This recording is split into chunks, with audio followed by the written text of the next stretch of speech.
Baltimore, Maryland, 1969.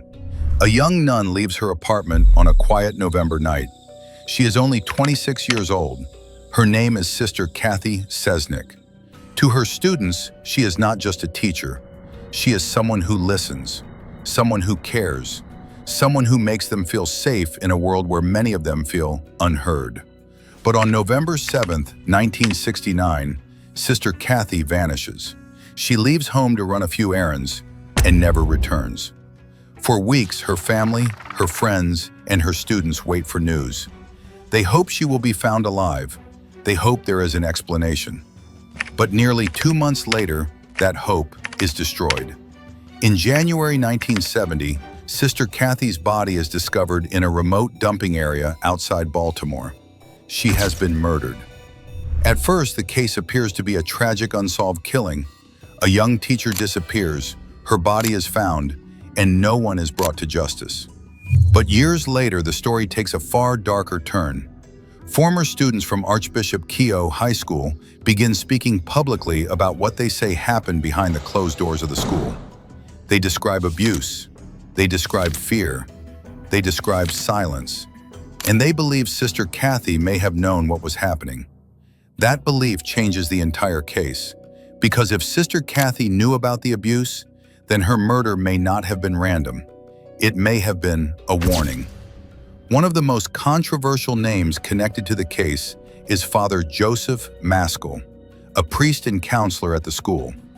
Multiple former students later accused him of abuse. Maskell denied the allegations during his lifetime, and he was never convicted in connection with Sister Cathy's death. But for many who followed the case, the question remained impossible to ignore. Did Sister Cathy discover the truth? And if she did, was she killed because she was going to speak? One former student, Jean Weiner, made one of the most chilling claims in the entire case. She said she was shown Sister Cathy's body as a warning, a message meant to create fear, a message meant to silence her. If that claim is true, then Sister Cathy's murder was not only an act of violence, it was a way to keep secrets buried. But no one was ever convicted for the murder, and the case slowly became one of Baltimore's most haunting, unsolved mysteries. Then another name entered the story, Joyce Malecki. Just days after Sister Cathy disappeared, Joyce Malecki also went missing. Her body was later found, and her murder also remained unsolved. 2 young women, the same time period, the same region, 2 families left without answers. Authorities never confirmed a direct connection between the 2 cases, but the timing was enough to keep people asking questions for decades. As the years passed, many people forgot the case, but not everyone.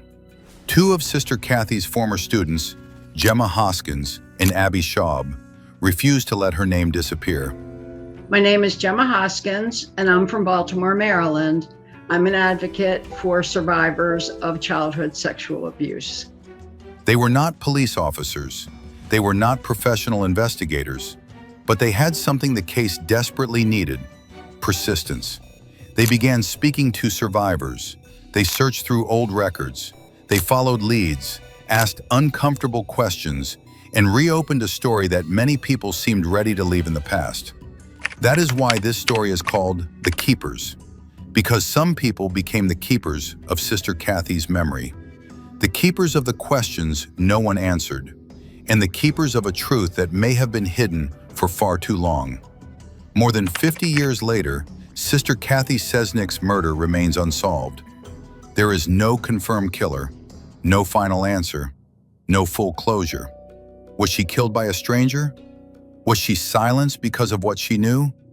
Or was the truth protected by people powerful enough to keep it buried?